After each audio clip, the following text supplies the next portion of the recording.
Imagine a country where over 99% of young women are fully literate. I mean, a place where primary and secondary education has basically achieved absolute parity between boys and girls. Yeah, an exact statistical tie. It's really incredible. Right. And millions of these, highly educated young people have left the countryside. They've flooded into these hyper-modern, bustling urban centers. And if you just look at those specific data points on a spreadsheet, you'd probably think you were looking at the blueprint for an absolute economic juggernaut. Exactly. You'd expect this high-tech, innovation-driven powerhouse. Yeah, it sounds like the perfect recipe for an economic miracle. Uh-huh. I mean, it's the exact demographic and educational foundation that built Yeah. like the Asian tiger economies back in the late 20th century. Right. But then you follow the next page of the data, and the reality just mathematically shatters that expectation. It really does. It's jarring. Because this same economy, despite having this massive, brilliant, urbanized workforce, structurally just refuses to hire them. Yeah, the youth female unemployment rate is just stubbornly, persistently high. And the labor force participation for these educated women is dismally low. Meanwhile, the entire national economic engine is entirely dependent on pumping fossil fuels out of the ground. Right, just desperately trying to survive massive systemic inflation. It's wild. So, welcome everyone to the deep dive. And especially to you, the listener, who we built this custom-tailored deep dive for today. Thanks for joining us. We are looking at a really complex, fascinating, and I mean, at times totally contradictory patient today. We're looking at the Islamic Republic of Iran, but, and this is a massive but, we are not looking at it the way you usually see it on the evening news. Or your social media feed. Yeah. Yeah, absolutely no geopolitical hot takes today. None. Zero partisan commentary, no ideological debates. Right. We're keeping it strictly to the numbers. Exactly. The mission of today's deep dive centers purely on this remarkable, highly detailed analytical presentation we have in front of us. It's titled Iran's Socioeconomic Transition and Sustainable Development Analysis, 1990 to 2022. And just to set the stage, this analysis is grounded entirely in a massive stack of World Bank macroeconomic data. Right, empirical metadata. We are talking about decades of academic data tracking hundreds of indicators. Everything from female youth literacy rates to gross fixed capital formation. Even natural resource depletion and carbon emissions. It's an incredibly high-resolution snapshot. And when you strip away the political noise and just look at the empirical data, the World Bank metrics tell this profound story about structural change. Yeah, if you look at the executive summary of this deck slide 2, actually the analysts visualize the whole situation as this massive national tug-of-war. Okay, let's unpack this. A tug-of-war between what, exactly? Well, it's a 3-column infographic. On one side, you have staggering human capital achievements. Like the near total youth literacy we mentioned. Exactly. And the complete transformation of their demographic profile. Yeah. But then pulling aggressively in the opposite direction, you have severe resource dependence and deep institutional friction. So it's like society is pulling one way and the economy and rules are pulling the other. Right. The data perfectly illustrates this critical imbalance. And figuring out that imbalance, understanding how a country can be so rich in human potential, yet so economically locked in, that's our mission today. To do this, we're going to look at 4 main pillars: demographics, the macroeconomy, environmental costs, and institutional frameworks. And for you listening, whether you're commuting or, I don't know, at the gym or doing the dishes, I really want you to keep that paradox in your mind. Yeah, how do you build a world-class workforce and then literally give them nothing to do? To answer that, we have to start at the very beginning because, you can't understand an economy without understanding the literal physical human beings who make it run. Right. Let's look at the sheer human scale of Iran's transition over the last 3 decades. Slide 3 of this deck gets right into the population evolution. Yeah, and when we dive into the United Nations World Population Prospects, which the World Bank uses here, the demographic whiplash is just stunning. Whiplash is the right word. Look at the composite line and area chart on this slide. Historically, if you go back a few decades, this was a country experiencing explosive population growth. I mean, historical highs pushing well over a 3% annual growth rate. Let me stop you there because 3% might not sound like a huge number to someone casually listening. Right, it didn't sound small. Like if my savings account grows by 3%, I'm not exactly throwing a parade. So what does 3% mean for a national population? Well, in demographic terms, 3% is astronomical because population growth compounds. So 3% annual growth rate means the entire population of your country will double in less than 25 years. wow. Okay, so imagine your city or your state right now. Now imagine having to build twice as many houses, twice as many hospitals. Twice as many schools. Yeah, and pave twice as many roads in just 2 decades, literally just to maintain the exact same standard of living you have today. Exactly. It puts an almost unsustainable strain on a state's infrastructure. It means an enormous portion of your national wealth just gets spent on feeding and housing new citizens. Instead of investing in advanced technology or like higher level economic development. Exactly. But when you look at the data timeline leading up to the present day, that 3% line violently crashes. It really does. It plunges downward and basically flattens out. There's a dotted circle on the chart right around recent years showing the population growth rate has hit a ceiling of about 1.05%. Right, with a downward trend arrow labeled growth peak. It just slammed the brakes. Why, though? Did something catastrophic happen? What's fascinating here is that this wasn't a catastrophe. It's what demographers call a soft landing. A soft landing. Yeah, moving from a high mortality, high fertility society to a low mortality, low fertility society is a classic hallmark of a rapid demographic transition. Oh, wow. They achieved in just a few decades what took many Western European nations more than a century to navigate. But people don't just wake up one morning and collectively decide, hey, let's all stop having 5 kids and only have 1 or 2. Yeah. There has to be a mechanism driving that, right? There is, and it's vividly illustrated in the area chart showing urbanization data. Mm-hmm.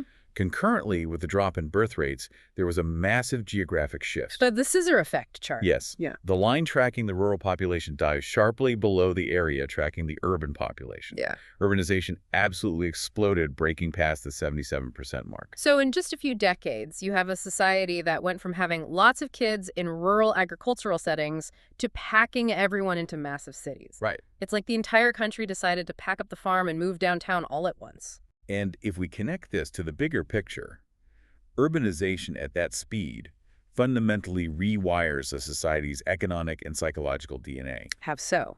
Well, when you live on a farm, having 5 or 6 children is often an economic asset. They can work the land, they provide labor, and, space is relatively cheap. Right, but when you move to a tiny apartment in Tehran. Exactly.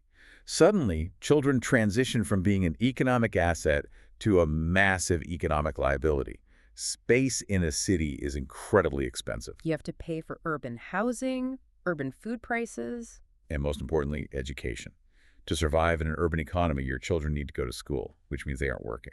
So they're purely a cost center for the family for, 18 to 22 years? Precisely.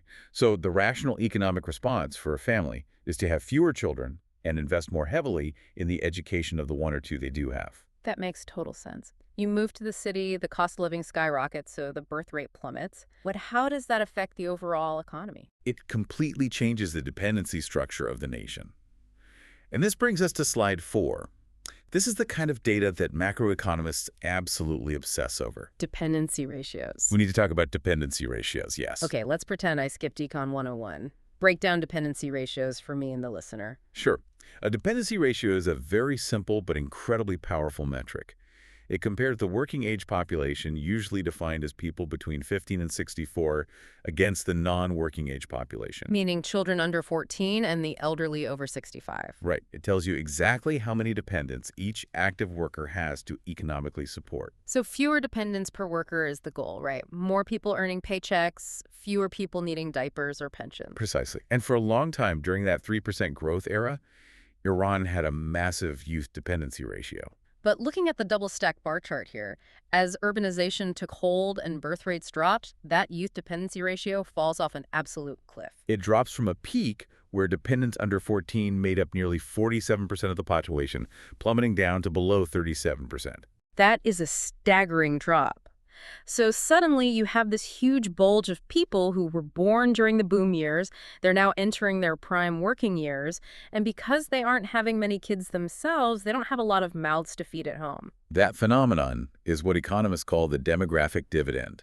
It is a golden window of opportunity for a nation. Because you have all these workers and no dependents. Exactly. You have a massive, energetic labor force, incredibly high savings potential because families aren't spending all their income on childcare, and fewer people utilizing state resources like pediatric care. So when a country hits this window, it's a recipe for explosive economic growth. It usually is. Yeah. But if you look at the data, there's always a but when we talk about macroeconomic transitions. There's a big but here. While the youth dependency ratio plummeted, creating this prime age workforce, the chart shows another line slowly creeping up. The elderly dependency ratio. Yeah, it's approaching 8.9% and steadily rising. And right where those two trend lines start to cross, where the youth drop flattens out and the elderly line ticks upward, there's a massive red highlight arrow. The analysts have flagged this as the aging inflection point. What this tells us, and what you listening need to understand, is that the golden window, that demographic dividend, is actively closing. The society is beginning to age. Right. In the coming decades, that massive working age population is going to retire. And because the birth rate dropped to 1.05%, there will simply not be enough young workers in the generation behind them to support their pensions and health care. It's a ticking clock. They moved everyone to the city, the birth rate dropped, they have this massive, highly capable workforce right now, today, but the alarm bell is ringing. They have to get rich before they get old. Wow. Get rich before you get old, which naturally raises the biggest question of all. What kind of economy are these prime age workers actually operating in right now? Are they maximizing this golden window? Are they building that wealth? To answer that, we have to transition to slide 5 and look at the macroeconomy. Because if you have a rapidly urbanizing, slowing growing population, you need an economic engine that is purring like a well-tuned sports car, right? It needs to be stable, predictable, and hungry for labor. But when we look at the World Bank data tracking the GDP, the overall size of the economy, purring is not the word I'd use. Earthquake might be a better word. Yeah, the historical oscillation of the GDP is severe.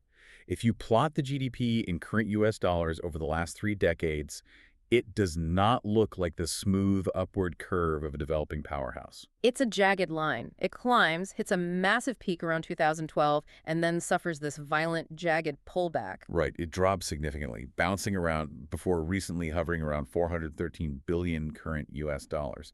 It looks like an EKG of someone having a cardiac event. The slide even has a gray shaded area marking the periods of most severe volatility. But why is it so jagged? Economies don't just shrink by hundreds of billions of dollars overnight unless there's a catastrophic war, right? Well, to understand that jagged line, we have to look closely at the World Bank metadata. There are crucial notes buried behind the raw numbers here regarding what is called the dual exchange rate anomaly. Okay, let's pause here because exchange rate economics can get really dense really fast. Explain to me and the listener what a dual exchange rate is and why it warps the data so badly. Sure. Measuring this specific economy's nominal GDP in U.S. dollars is incredibly tricky. The World Bank notes state explicitly that multiple exchange rate activities exist and must be accounted for. Meaning there isn't just one price for money. Exactly. The official government exchange rate for the local currency, the Iranian rial, is vastly different from the actual market rate, the rate everyday people and businesses actually use on the street. Give me a concrete example. If I'm a business owner in Tehran, how does this actually affect me? Okay, imagine you own a factory that makes bicycles. You need to import rubber tires from abroad. If you have the right connections or are in a favored industry, the government might let you buy U.S. dollars at the official exchange rate, which is artificially cheap. Okay, so just for simple math, let's say the official rate is 10 rails to $1. Sure, so you buy your cheap dollars, you import your tires.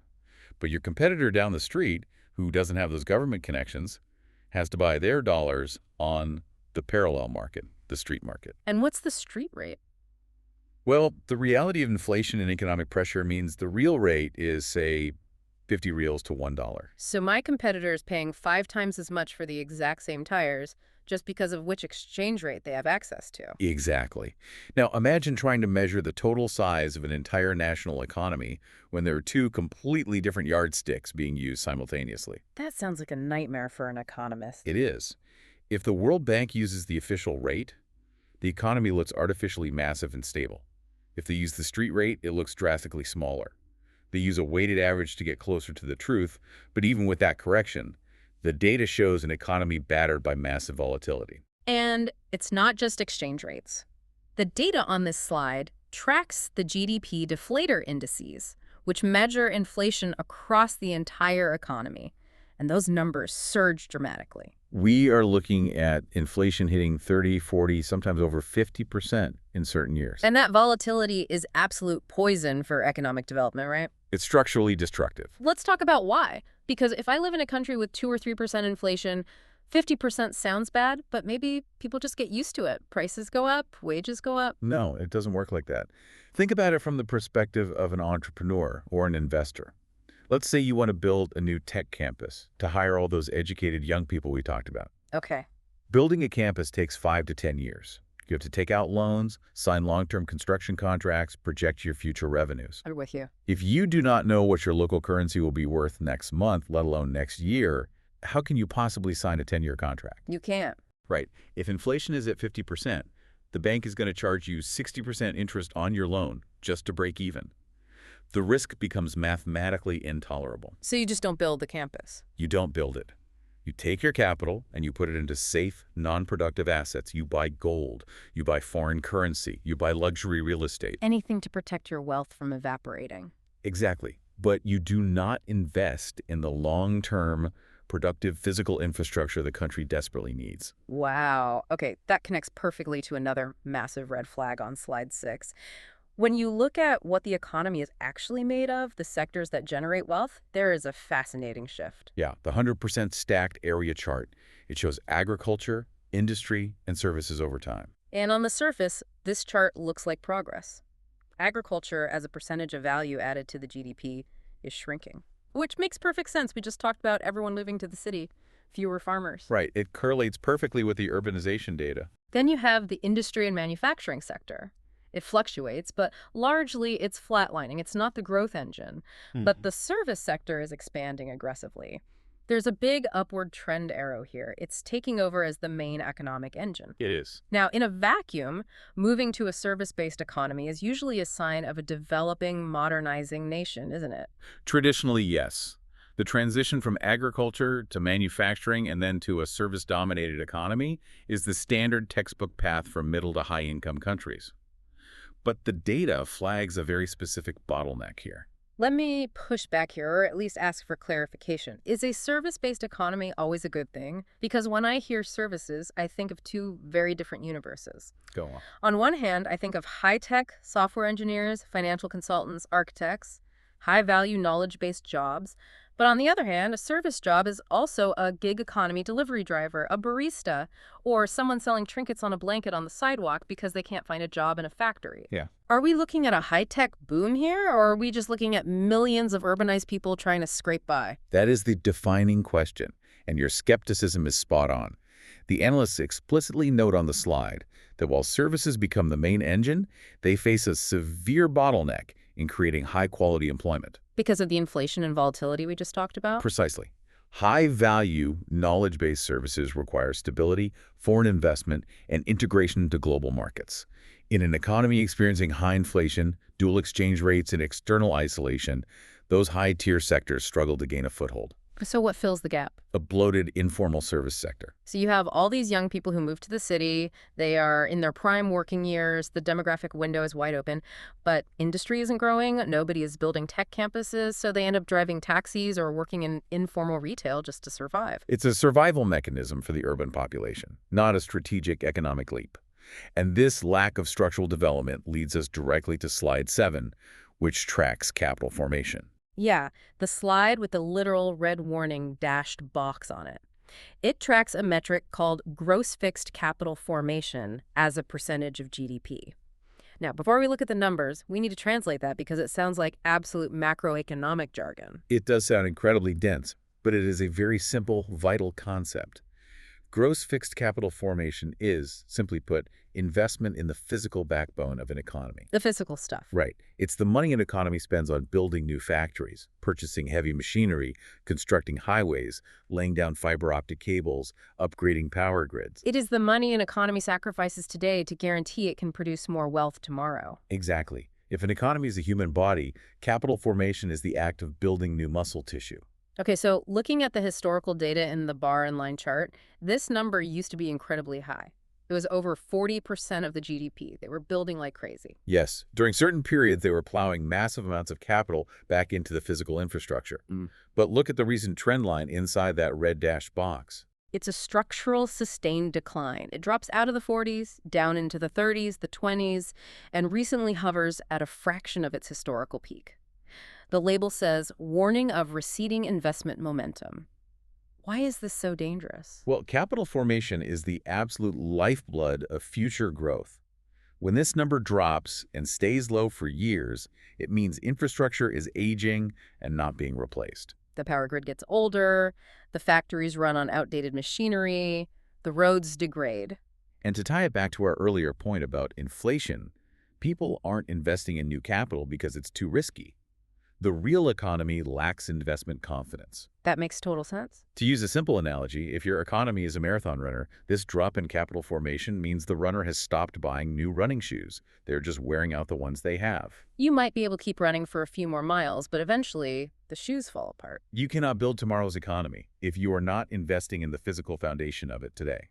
So let's take a breath and recap our diagnostic X-ray so far, because this is a lot to process. It's a very heavy data set. We have a massive urbanized working age population. The demographic window is open but closing soon. These people are living in an economy. The data shows that fossil fuel energy consumption accounts for between 98% and 99.6% of total energy use, constantly, year after year. 99.6%. That means literally everything, every light bulb in Tehran, every car, every factory, every water pump is tethered to burning oil and gas. It is total fossil fuel lock-in. And if you look at the renewable energy generation metrics in the World Bank dataset, excluding older hydroelectric dams, the modern renewable transition is practically zero. There's an indicator line here that explicitly says energy transition has not substantively started. In a world where global capital is desperately pivoting toward green energy, being 99% locked into fossil fuels is incredibly risky. And that risk is visualized perfectly in the trade data on slide 8. Right, the double line chart tracking exports and imports. You see these violent plunges. Export volumes absolutely crater whenever there is an external geographic or economic shock. There are pointing markers highlighting these drops. Because the entire national revenue stream is tethered to one highly volatile, globally politicized commodity. When the global price of oil drops, or when external geopolitical sanctions restrict their ability to sell it, the cash flow stops instantly. There's no backup plan. There is no diversified export base. They don't have a massive high-tech manufacturing sector or global financial services or a massive agricultural export market to act as a shock absorber. So when the oil spigot is squeezed, the entire economy suffocates. Exactly. But being economically vulnerable is only half the problem. Burning that much fossil fuel does something physical to the country itself. It changes the air you breathe. The environmental cost. Slide 10 tracks this meticulously. It features this unavoidable exponential hockey stick curve showing greenhouse gas emissions. It just shoots straight upward. The data shows carbon dioxide emissions skyrocketing past 640 million tons. There's a massive upward arrow labeling it an exponential growth, requiring urgent decarbonization interventions. Now, I know we hear about carbon emissions all the time with global climate change, but how does 640 million tons of localized emissions actually impact the spreadsheets of this specific economy today? This isn't just about abstract global warming targets for 2050. It has immediate, visceral, localized economic impacts. The World Bank tracks the economic damage caused by things like particulate matter emissions. So public health costs. Astronomical public health costs. We're talking about asthma, heart disease, hospitalizations from respiratory illnesses, millions of lost workdays due to sickness. Premature deaths of productive workers. Yes. The healthcare burden alone takes a massive bite out of the gross national income. The economy is literally poisoning its own labor force, which lowers overall productivity. It's like the economic engine is running so hot and the exhaust pipe is leaking so badly that the smoke is slowly choking the driver. That is a very grim but highly accurate way to put it. And that concept, the hidden costs eating away at the apparent wealth, leads to what I consider one of the most intellectually fascinating metrics the World Bank calculates on slide 11. Adjusted net savings. Yes. I was looking at the waterfall chart visualizing this, and it took me a minute to wrap my head around it. It takes the national gross savings, the money the country has on hand, and it starts subtracting things. It subtracts fixed capital consumption. It subtracts education expenditure. But the biggest, most aggressive chunk it subtracts is natural resource depletion. There's a huge negative red arrow pointing down for energy depletion. Right. I looked at this waterfall chart, and I kept trying to think of how to explain this to someone who isn't an economist. And I thought of an analogy. Tell me if this works. Let's hear it.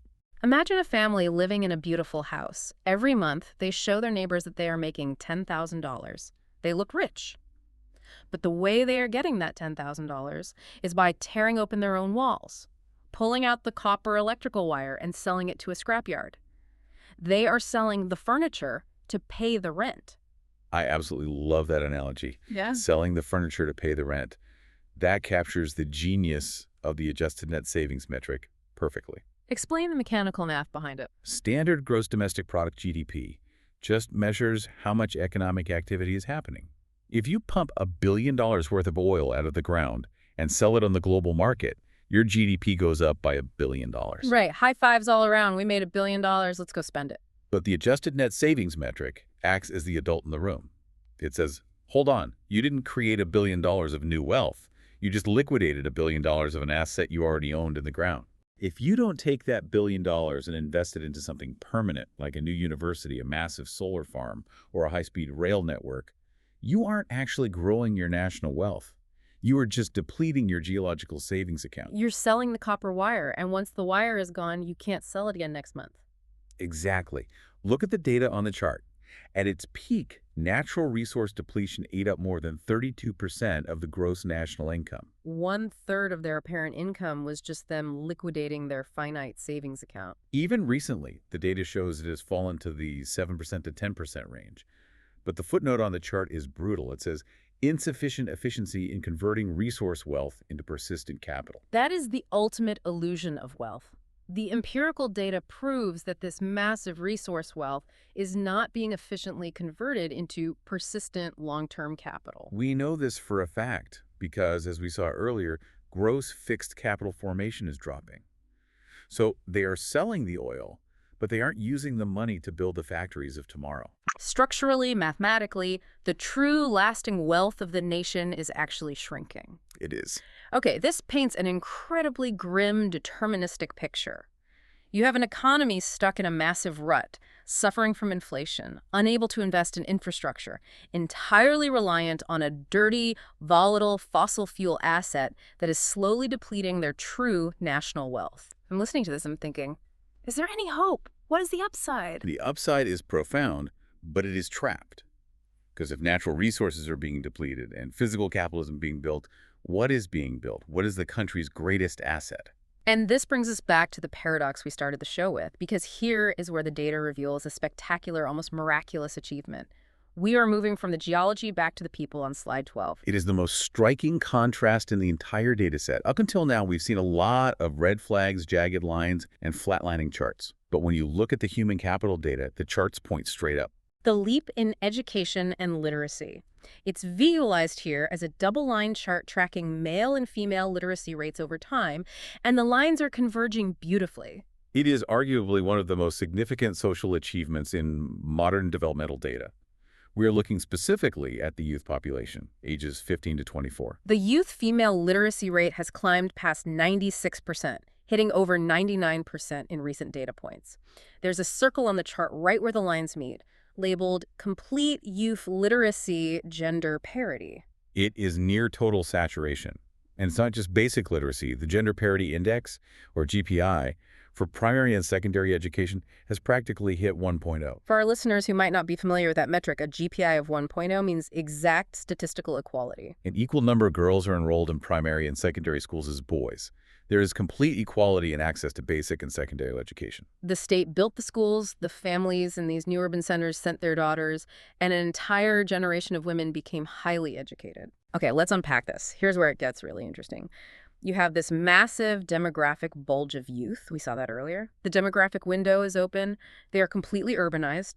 And the women are as highly educated as the men. Yes. From a purely economic standpoint, you would think this is the silver bullet, right? Yeah. You have millions of educated, capable women ready to innovate, start businesses, drive a modern service economy, and transition the country away from oil. You would absolutely think that. The human capital has been manufactured.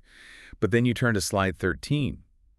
The funnel chart. And it is heartbreaking. It contrasts this high educational achievement with the brutal reality of the labor market. The left side of the funnel is wide. It shows that near 1.0 gender parity in education. But then the funnel narrows drastically, and there is a broken arrow pointing to the right side, representing the female labor force participation rate. And the text points out structural employment mismatch. The numbers are dismally low. Dismally low almost feels like an understatement when you look at the raw data. It really is. We have this incredibly educated generation of young women living in hypermodern cities, fully equipped to work in a 21st century economy. But when you look at the labor market, where are they? They are structurally missing. The data shows that youth female unemployment is stubbornly, persistently high. A massive percentage of these women fall into the category of vulnerable employment or are completely shut out of the formal labor force. The economy is completely failing to absorb them. But wait, help me understand the why here. If you have a brilliant, educated workforce, why isn't the economy hiring them?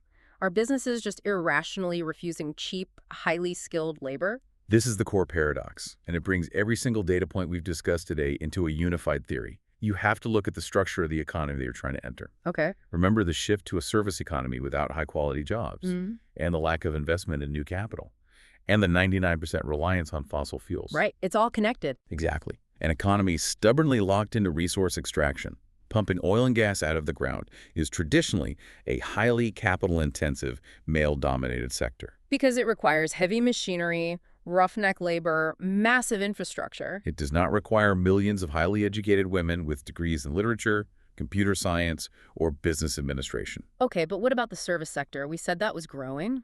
It is growing, but remember, it is stunted by inflation and lack of investment.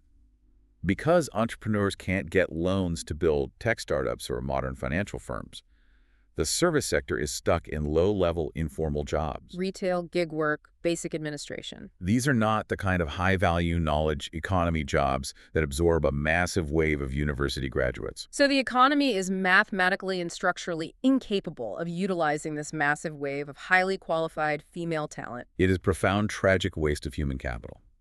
The World Bank data is screaming at us through these charts. That golden demographic dividend, that closing window of prime-age workers is being squandered. Because half the population, despite being fully educated and urbanized, is locked out of the productive economy. Structural employment mismatch is what the analysts label it. It sounds so clinical on a spreadsheet, but imagine the societal reality. Think about the psychological friction. Oh, absolutely. You educate millions of girls. You tell them they're equal in the classroom, they do the work, they pass the rigorous tests, they graduate, they live in massive urban centers connected to the global internet. And then the economy hangs a no vacancy sign on the door because the entire system is still operating like a 1970s oil company. The friction that must cause within households, within communities, is immense. Which brings us to the final piece of the puzzle on slide 14, the ultimate why. Why can't the economy adapt? If you have all these smart people, why can't the system pivot away from oil, fix the inflation, attract new investment, and build a knowledge economy to utilize these women? What is the invisible force stopping it? To answer that, we have to look at the rules that govern the market itself. We have to look at the institutions. And this is where the governance deficit comes in. Now, I want to be very careful here and remind you, the listener, we are looking purely at academic survey and empirical data from the World Bank. We are not making moral or political judgments. No, we are looking at standardized global metrics that measure how hard it is to do business. We are looking at the World Governance Indicators, or WGI. Explain the methodology here, because measuring governance feels a lot squishier than measuring barrels of oil or female literacy. How does the World Bank quantify something as abstract as a government's efficiency? It is an aggregate indicator, and it is highly rigorous. The World Bank compiles massive amounts of survey data from enterprise executive, citizens, and global economic experts. It looks at the actual day-to-day, ground-level experience of interacting with the state apparatus. So what exactly are they measuring? They measure dimensions like control of corruption, regulatory quality, and political stability. The scores were presented on a horizontal bar chart here, with 0 as the middle axis. The scale typically ranges from roughly -2.5 to +2.5, with 0 being the global average. Okay, so a positive score means things work smoothly, a negative score means things are broken. And looking at the chart, the bars for control of corruption, regulatory quality, and political stability all extend far to the left. They are colored in a soft light gray, languishing in deep negative territory, between negative middle point 5 and negative 1.6. And when you look at the percentile rankings, this places the institutional framework in a very low global percentile. Let's translate this into reality. What does a negative 1.6 in regulatory quality actually mean for, say, a 25-year-old woman with a software engineering degree trying to start a tech company in Tehran? It means she faces a wall of red tape. It means unpredictable laws that can change overnight. It means extreme difficulty in securing basic business permits without paying bribes. It's just a constant uphill battle. It means arbitrary enforcement of rules by bureaucrats and a severe lack of legal protection for her intellectual property or contracts. These aren't just abstract academic numbers. This is the literal definition of institutional friction. There's a note at the bottom of the slide stating it significantly suppresses private sector vitality. Institutional friction. Imagine trying to drive a car with the parking brake pulled all the way up. The engine might be powerful, but the friction actively suppresses any forward momentum. If you are an entrepreneur or a foreign investor, are you going to risk your capital to start a new business in an environment with high corruption, low regulatory quality, plus the massive 50% inflation and exchange rate volatility we talked about earlier? Absolutely not. You're going to keep your money under the mattress or buy an apartment or just try to get a safe job in the government bureaucracy. Precisely. And that is why the gross fixed capital formation is dropping. That is why the economy cannot pivot away from the fossil fuel trap. The institutional environment makes it functionally impossible for the private sector to innovate and build the new economic engine required to absorb that massive pool of human capital. But wait, I have to ask the obvious question. If the rules are broken and it's destroying the economy, why doesn't the government just fix the rules? Why don't they cut the red tape and let the private sector boom? This touches on one of the most famous concepts in developmental economics, the resource curse, specifically the rentier state theory. Okay, unpack that for us. In a normal economy without oil, a government survives by taxing its citizens. To get more tax revenue, the government must help its citizens get richer. It has a structural incentive to provide good schools, build good roads, enforce property rights, and cut red tape. The government needs a wealthy private sector to survive. There is an accountability loop. You scratch my back, I scratch yours. I pay taxes, you give me good laws. Exactly. Yeah. But in a rentier state, a state that makes almost all its money by selling natural resources like oil to the outside world, that accountability loop is broken. The government doesn't need to tax the citizens to survive. It just needs to pump oil. So they don't need a booming private sector. Therefore, it has very little structural incentive to build high-quality institutions, cut red tape, or foster a dynamic private sector. It just distributes the oil wealth to maintain control. Wow. So the very thing keeping them afloat, the 99% fossil fuel reliance, is the exact same thing, destroying their incentive to build a modern economy for their educated youth. It's a perfect, tragic, closed loop. It is entirely interconnected. Which brings us to slide 15, the final synthesizing visual of the entire World Bank deck. The strategic pyramid. It brings everything we've talked about for the last hour into one single powerful image. Let's visualize this for the listener. It's a three-tier pyramid. At the absolute base, the foundation holding everything else up, or in this case, holding everything back, is the institutional deficit. The low regulatory quality, the corruption, the friction. Without fixing that base layer, without releasing the parking brake, the upper levels cannot stabilize or grow. Then the middle tier of the pyramid, the fossil fuel trap. That 99% reliance that causes massive environmental damage, health costs, and depletes the nation's true wealth. Selling the furniture to pay the rent. That middle tier represents the current failing economic engine. It's loud, it's dirty, and it's running out of gas. And finally, at the very top of the pyramid, with a bright highlight star next to it, the human capital reserve. A massive, urbanized, highly educated, yet tragically underutilized population of youth, particularly women. The conclusion drawn by the analysts here is not political. It is purely mathematical and logical. If a nation is rapidly depleting its physical resources and its demographic window of prime-age workers is closing due to an impending aging population, the only mathematical way forward for sustainable development is a complete systemic structural transition. They have to move from a resource-draining model to an efficiency and human capital-driven economy. They must unlock that gender demographic dividend. The hard part is already done. The human capital is already built. The schools did their job perfectly. Now the economy and the institutions must be fundamentally rewired to let those people work. Right. If they can remove the institutional friction at the base and pivot away from the carbon trap in the middle, the human capital at the top has the potential to absolutely ignite a new era of explosive growth. It's incredible how a massive spreadsheet of dry macroeconomic data, when you really take the time to unpack the how and the why, tells such a profoundly human story. Economics is always fundamentally a story about human potential. The numbers just measure how well we are utilizing it. We've taken quite a journey today through these muddy waters. We watched a population boom, pack up their rural lives, and move into hyper-urbanized megacities.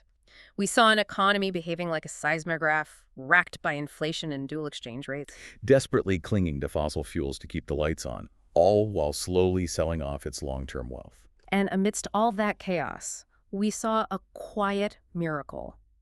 An entire generation of women achieving absolute educational parity, only to find themselves trapped inside an economic engine built for a bygone era. It is a diagnostic picture of a nation at a critical historic crossroads. The friction between the modern reality of the people and the antiquated structure of the economy is at an absolute maximum. Which leaves us with a final provocative thought to mull over as we wrap up. If you look at history, human beings are not static data points on a chart. You cannot take an entire generation of women, educate them to world-class standards, move them into hyper-connected urban centers, and then give them absolutely nothing to do without causing massive, immense societal friction. The pressure has to go somewhere. The human energy will find an outlet. So the question you have to ponder, long after you turn this off, is this. Will this incredible, undeniable reservoir of human capital eventually generate enough internal pressure to force those rigid institutional and economic structures to break open and change?